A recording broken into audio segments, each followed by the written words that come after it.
Halo semuanya, selamat datang di ulasan visual kita kali ini. Oke, mari kita langsung bahas aja ya. Hari ini kita bakal bedah topik yang udah pasti nempel banget sama keseharian kita sebagai orang tua, yaitu kesehatan anak. Tapi tenang, kita nggak bakal cuma ngomongin gejala medis yang bikin pusing.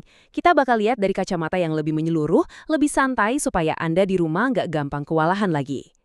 Nah, kita masuk ke bagian pertama nih, sesuatu yang rasanya udah jadi makanan sehari-hari. Kepanikan saat anak sakit.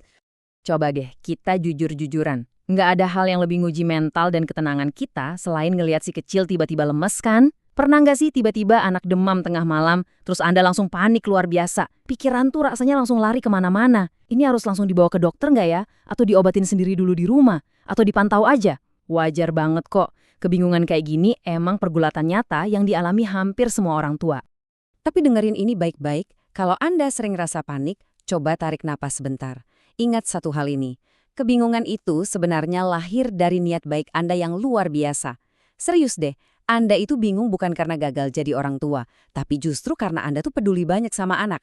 Sayangnya, kadang niat baik ini sering banget nabrak sama informasi yang cuma sepotong-sepotong, ya kan? Ujung-ujungnya kita cuma dapat cemas yang nguras energi doang. Makanya, di bagian kedua ini, yuk kita coba ubah cara pandang kita. Jadi, poin krusialnya di sini tuh, kita harus mulai mendefinisikan ulang apa itu sakit. Gini ya, tubuh anak itu kan lagi dalam proses berkembang yang super luar biasa. Nah, respons kayak demam itu sebenarnya bukan gangguan jahat yang harus buru-buru kita redam. Bukan, itu tuh justru bahasa atau sinyal adaptasi tubuhnya yang lagi belajar ngelawan penyakit. Bisa dibilang ini tuh cara tubuh mereka komunikasi, dan tugas kita adalah membaca sinyal itu dengan bijak. Nah, dari pemahaman tadi, kita jadi punya dua pilihan yang beda banget. Yang pertama, kita bisa memilih untuk menunggu dengan sadar, alias kita aktif mengobservasi perubahan tubuh si anak, tapi dengan pikiran yang jernih. Atau pilihan kedua, menunda tanpa arah, yang biasanya terjadi karena kita kelewat ragu, takut salah langkah, terus bingung sendiri. Percaya deh, punya kejernihan pikiran saat ngelakuin observasi aktif itu jauh lebih efektif daripada kita bereaksi serba terburu-buru. Terus gimana caranya supaya kita bisa jernih kayak gitu? Nah, di bagian ketiga ini, kita bakal bahas solusinya, yaitu pendekatan holistik untuk anak. Aryo Holistik itu punya satu program keren namanya Kelas Kesehatan Anak yang dirancang persis buat ngejawab masalah ini. Lewat kurikulumnya, Anda bakal diajak paham apa sih sebenarnya akar penyebab anak jadi gampang sakit, terus diajarin juga gimana cara observasi mandiri di rumah, sampai nasi dukungan lewat makanan dan herba yang pas porsinya. Ingat ya, ini bukan semacam sulap atau solusi instan. Ini tuh murni dukungan alami buat ningkatin imunitas tubuh anak dalam jangka panjang. Plus, Anda jadi tahu persis kapan sih batasnya dan kapan harus lari minta bantuan medis. Dan yang bikin ini benar-benar menarik adalah fondasinya. Semuanya ini disusun berdasarkan konsep traditional Chinese medicine. Wah, kedengarannya barat ya? Eits, tenang dulu.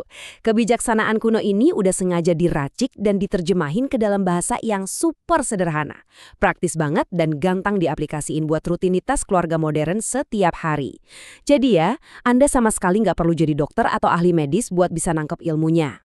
Tapi ingat ya, ini juga penting banget buat disadari bareng-bareng.